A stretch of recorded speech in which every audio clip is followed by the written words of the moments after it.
people like me. You need people like me so you can point your f***ing fingers and say, that's the bad guy. The undisputed super featherweight champion of the world, Alicia, the Bomb Gardner. That's the bad guy. That's the bad guy. That's the bad guy. That's the bad guy.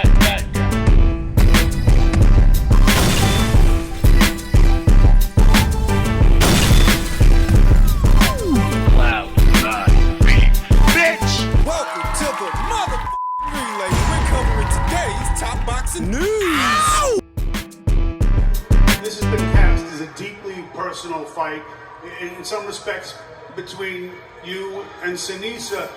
How do you feel about Sinisa right now, and who do you think won the fight? First of all, I'm a professional, I'm a trainer, I love my fighters. If she took it that way, that's okay. She lost in the ring, she lost tonight. She lost her people, she lost her TV, she lost half of her fans. She's not a professional person, she headbutted us intentionally. We want to run it back. We want to run it back. Give us the rematch. Don't be afraid.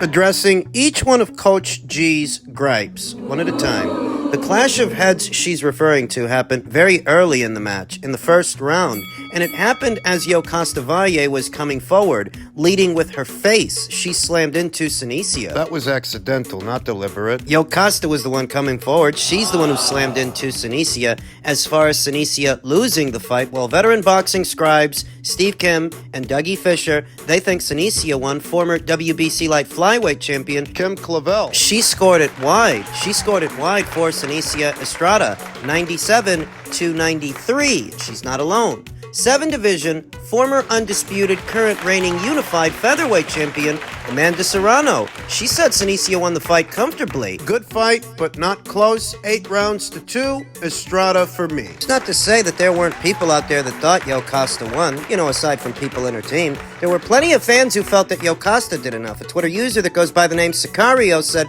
"Coño, champ, I have to disagree with you. Valle edged it. She looked like you in there." How much pressure and combinations she was putting on Estrada, to which Amanda replied, "You're entitled to your opinion. That's fair. I'm entitled to mine. I like both girls, but I had it that way, and the 3 judges had it almost the same.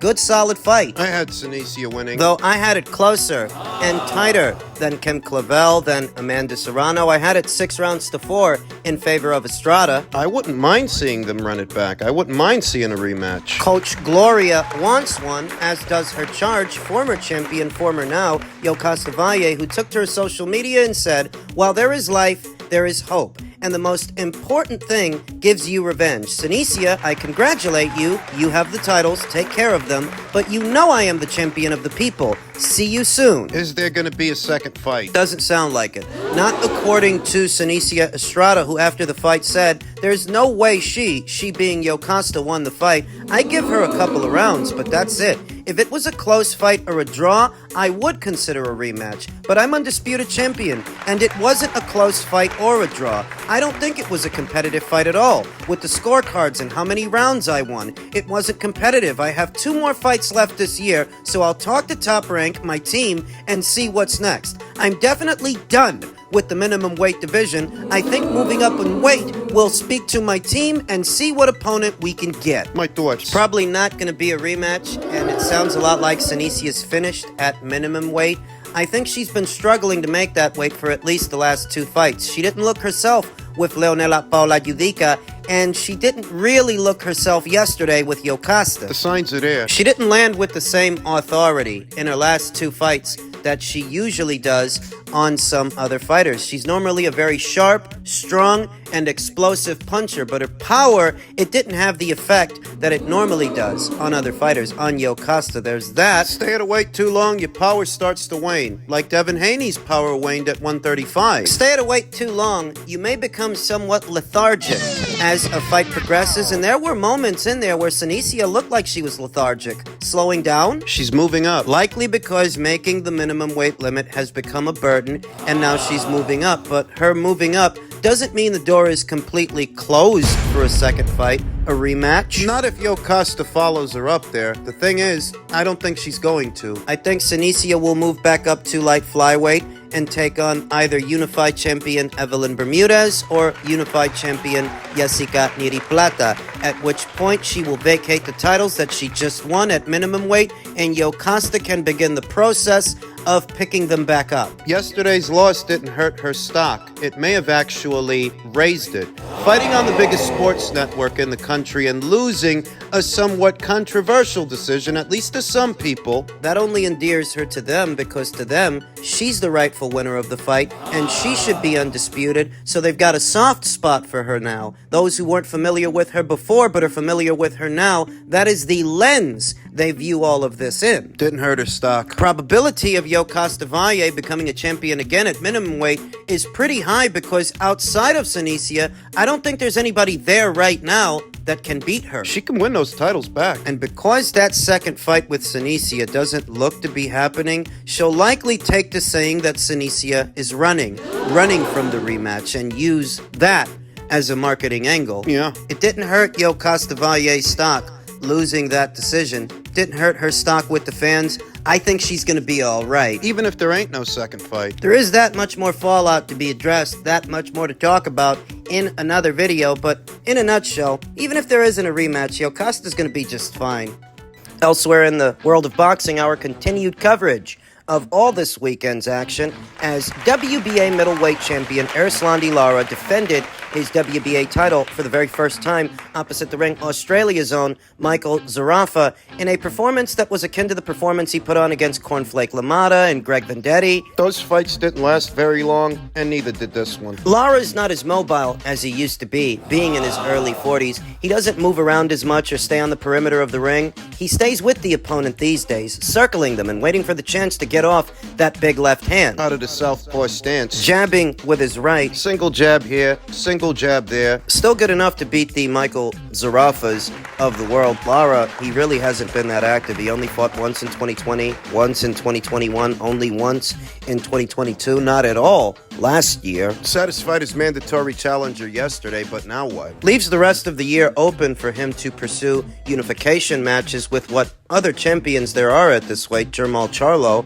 if you can believe that, having not fought as a middleweight in years, he's still middleweight champion with the WBC, and of course Yanibek Alimkhanalai, who's over there on the top rank side of things. What's Lara gonna do? In terms of big fights and high-profile matches, there aren't many, if any, at 160 pounds. I think Top Rank would pay him, and pay him well, to come unify titles with their champion, but does he want to do it? Or is this year going to go the way the previous years have gone? He has one fight, then he disappears for the rest of the year. Questions that need answers. In the men's middleweight division, in the junior middleweight division, we saw Sergey Bohachuk of the Ukraine take on late replacement Brian Mendoza, who was coming off that loss to Tim Tszyu for what was the WBC interim title. Sebastian Fundora really dodged the bullet. I'd say he did. That if Sebastian would have had to fight Sergey instead of Tim, man alive, he would have been in a world of trouble, because Sergey Bohachuk, once he got started, he couldn't stop.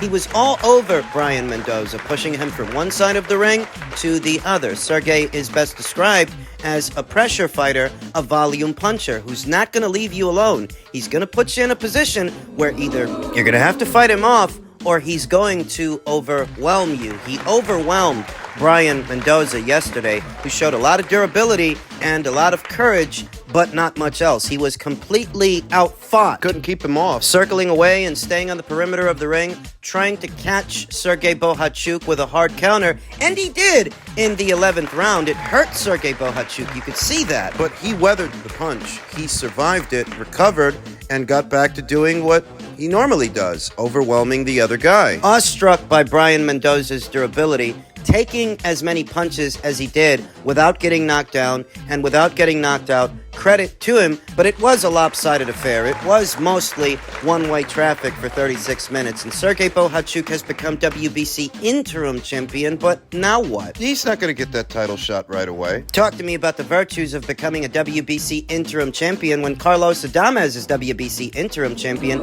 and he's no closer now to his title shot than Sergey Bohachuk is. Except he's been WBC interim champion for well over a year now. Thus, I don't expect that Sergey will get to fight for the full WBC title against the full WBC champion in the near future in a timely fashion. So what should happen? He's promoted by Tom Loeffler, who used to promote Gennady Golovkin. I don't know what, if any, arrangement he has with the PBC. Does he have a deal with them? Junior middleweight division is a very deep division, deep weight class with a lot of moving parts and a lot of talent, but if he stays there waiting around for his title shot, he may be waiting for a long time. Then what should he do? Sergey Bohachuk is not a small junior middleweight. He's got a lot of height, some reach. I wouldn't mind seeing him go to middleweight and liven things up there. What? Wouldn't mind seeing him fight Lara if it could be arranged. That was a good performance from Sergey, fan-friendly. It was a good advertisement for him.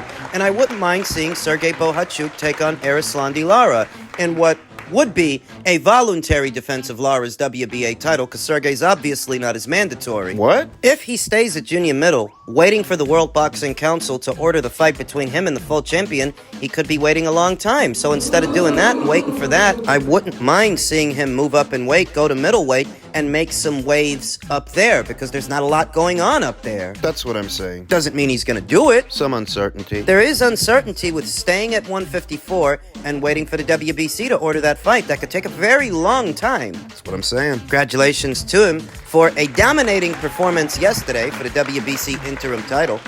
We then come to the co-main event of the main event, the Isaac Cruz versus Rolly Romero WBA super lightweight title fight that went, as I predicted, as I expected, as crude as pressure fighters can seem from the outside looking in. No matter what, you need certain skills to beat them, and Rolly Romero has none of those skills. It takes coordination. Cardio to keep up with them, coordination to work around them, composure to not buckle under pressure. Pressure of a pressure fighter. Movement to create space. Timing to time them on the way in, catch them on the way in, and framing. Rolly has none of those skills. None of it. That he was ever a champion of any kind, let alone a full-fledged champion, at 140 pounds, what is one of the deeper divisions in all of boxing, it's almost a troll on the boxing community at large. A joke that isn't funny, that this is how far boxing has fallen. There's no bar of standard when a guy like Rolly Romero has a belt of any kind. Thankfully,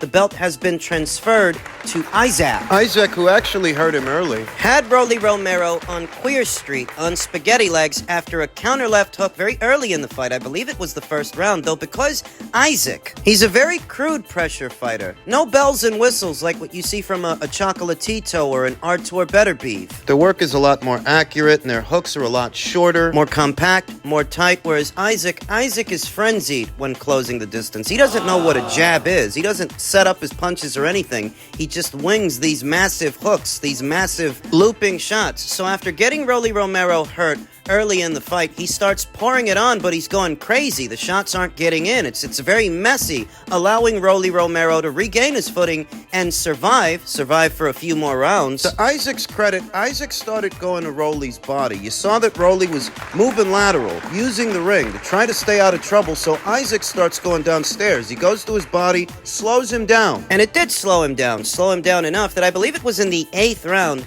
Isaac catches him with a couple of shots, drills him. He was teeing off. Rolly's not defending himself. Rolly's not throwing any punches. He's a punching bag. Getting annihilated, forcing a referee stoppage in the 8th round. I don't have any illusions about what happens next for Isaac. They're going to use that WBA title to try to lure Gervonta Davis into a rematch. They're not going to try to unify titles with Subriel Matias or Teofimo Lopez or Devin Haney. They're not going to pursue any of those fights. They're going to try to get a rematch with Gervonta if he takes care of business against Frank Martin. Try to get a better split this time, because now Isaac's not just a late replacement and a nobody over a year out from their initial meeting. He's a champion now. So they're going to try to get more money. So even though I'm happy for the kid, you know, this is something that his family wanted for him. His grandfather, his father. It's good to see that he was able to realize that dream, but how good is it for the super lightweight division? Not that much better than when Rolly had the belt. It all means the same thing. Now we come to the main event. Tszyu has suffered his first loss at the hands of Sebastian Fundora,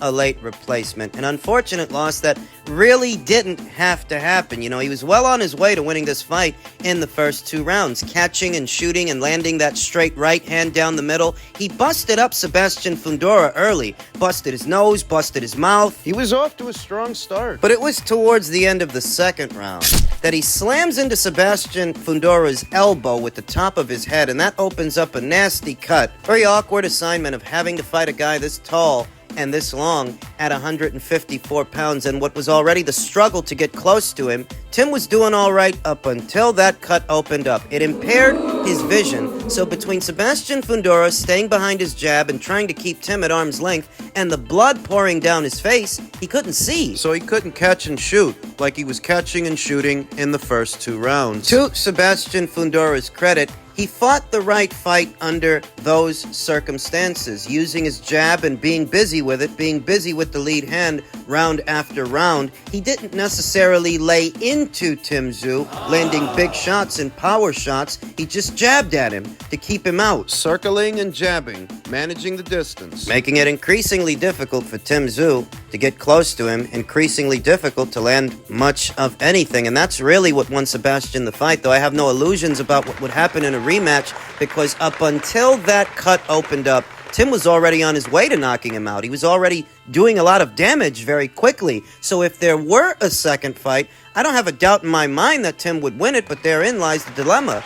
Doesn't look like there's going to be a second fight. He's screwed, man. You take on Sebastian Fundora as a late replacement for Keith Thurman, the exact opposite of what you were preparing for, the opposite of what you were going to be facing, and you don't put a rematch clause into the contract? It was stupid. It was damn stupid, I'm sorry to say. I'm a big fan of Tszyu, I have been for years, but that was damn stupid, and that didn't have to happen. Cavalier. Now he is more or less left out in the cold without any alphabet titles, no way to get a second fight, no way to get a rematch. He can rebuild. He's good enough. He's got the skills. It's really not like Sebastian Fundora used that gruesome cut as an opportunity to lay into Tszyu, what was a blinded fighter for most of that fight. The cut opened up in the second round. The subsequent 10 rounds that followed, Tim couldn't see. And it's not like Sebastian was landing big punches and power shots. He was just jabbing at him. You know, even with the cut, Tim was occasionally getting in with right hands to the body, right hands upstairs, but the punches,